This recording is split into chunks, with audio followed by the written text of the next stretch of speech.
Our first stop takes us to a cut above the rest barbershop and salon. Located in the heart of the historic Near East Side on Mount Vernon Avenue, the barbershop is home to a mural that chronicles the history of Black life and culture along this historic thoroughfare.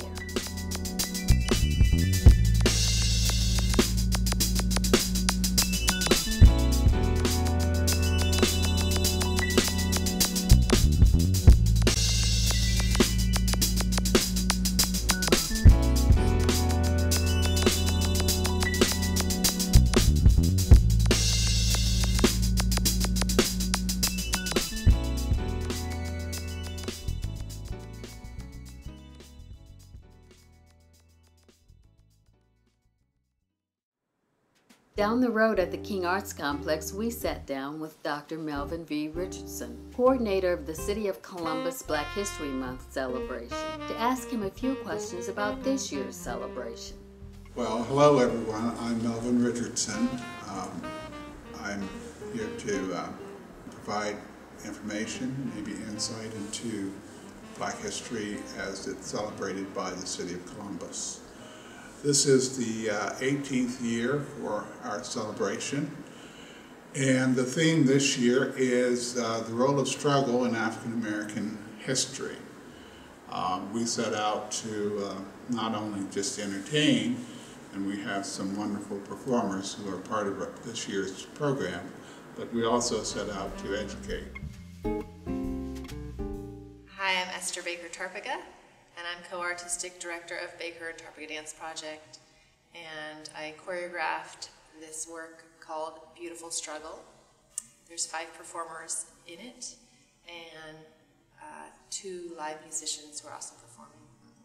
It was born several years ago, primarily out of a personal journey as a white mom who is married to an African man, and we have a daughter who's mixed, and moving to Ohio from Los Angeles, race was navigated very differently here than what I experienced in LA, and me just being concerned about her future and what, learning about perhaps things that she'll go through as a Black woman and as a Black girl that I would never have experienced myself. So I kind of wanted to look and examine the constructions of whiteness and that history. And then I invited other people into the project and other collaborators, the performers are collaborators, and we had a lot of discussions around topics of race and gender and histories of visibility and invisibility in a very just personal way. And so each person, it kind of came out of these individual solos, and then we have some group sections where we come together. So there's a lot of conversation in this work with the performers and drawing from their background and our conversations together that created this piece. I think also, just one other thing, with all of the dancers have been formed by African diasporic movement histories and musics, or they're in their culture. And so that's a common page for everybody, even though everybody's journey with that as a dancer and maker has been really different. So I think we're all informed by those movement traditions and cultures also, as dancers. Hi. My name is Dante Brown. I've been dancing for the Baker-Tarpaga Dance Project for about going on 4 years now? Yeah, 4 years. With this project in particular, Beautiful Struggle, I started with the project back in the day. It was called Planet Karaoke. Different cast, but similar thread line or through line with this idea of histories and your relationship with those histories, and also your personal relationship with how you choose to exist in the world. And I think for me, it was a very interesting project to take on, like just arriving in grad school and meeting Esther for the first time. at that program, and kind of at a place where I could use this process to kind of do a little bit of self-discovery and try to discover for myself which identifiers in society I choose to adhere to and which ones I choose not to. I think the beauty of this piece is that we as collaborators and dance artists of ourselves are given the openness and the time to really ask ourselves that question and choose what or what not to let come out or stay hidden. So yeah, that's kind of a beautiful struggle for me, like an ongoing questioning of myself in relationship to these more grandiose ideas.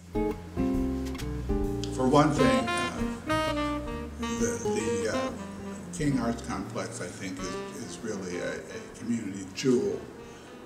It's very valuable to us. My personal relationship goes a long way back because I went to Garfield School, elementary school, when it was Garfield Elementary School. And in terms of this very building, when I was a teenager, in my early teens, we used to climb up on top of the building at night and watch the people go by on Mount Vernon Avenue, especially when there was a carnival across the street in the vacant lot.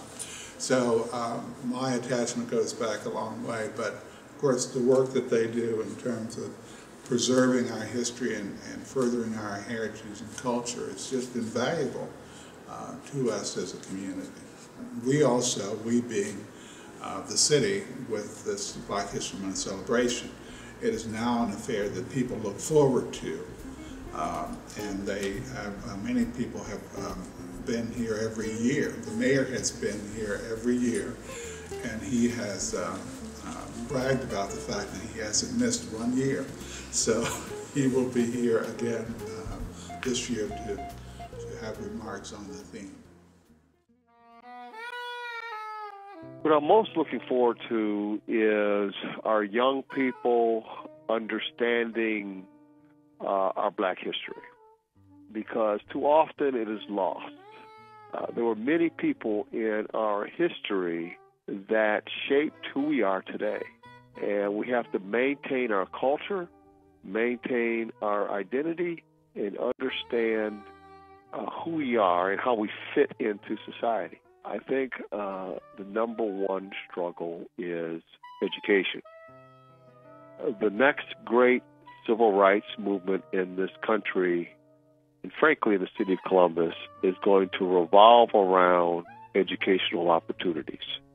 It is true that the best way to fight challenges, fight poverty, to get jobs, to overcome racism, is through education. And education should not be based upon someone's color, the color of their skin, the size of their bank account, or what neighborhood they live in, or the size of their house. It should be the thing that everyone has a right to achieve, the thing that, frankly, not everyone is achieving. So that is the greatest challenge right now that I feel we have. Government plays a key role in providing educational opportunities for those who live in Columbus. But it's not just the role of government. Educating people is a responsibility of everybody and everyone. The truth is that beyond government, frankly, parents have a responsibility to educate young people. The business community needs to step up to provide resources to educate young people. That the civic environment must be engaged in the education of young people. And certainly government needs to lead the way. And that's what we're trying to accomplish in the city of Columbus.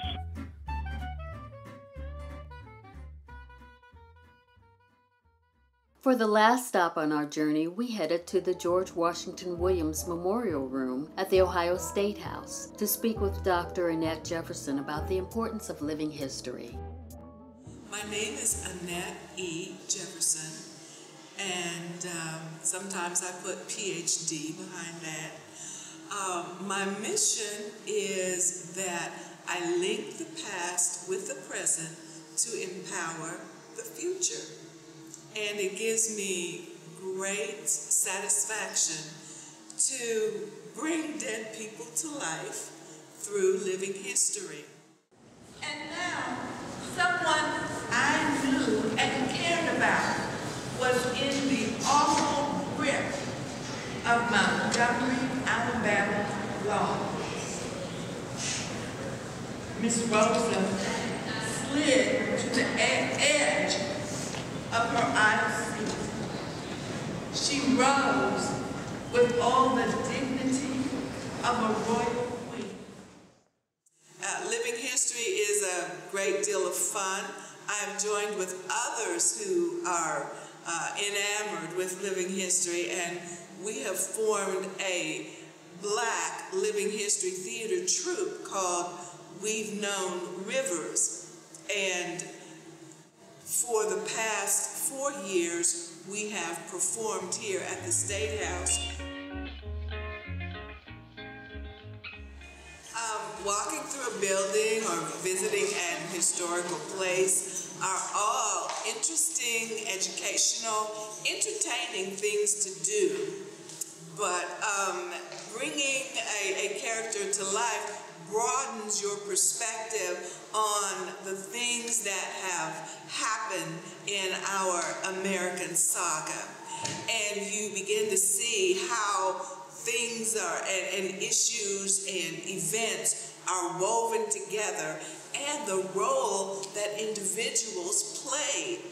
And it gives you insight on whether or not you agree with the presentation of history, or whether the history has been revised, and you feel like you're a keeper of our past, and you want to present that correctly, and you want to present that so that it's interesting.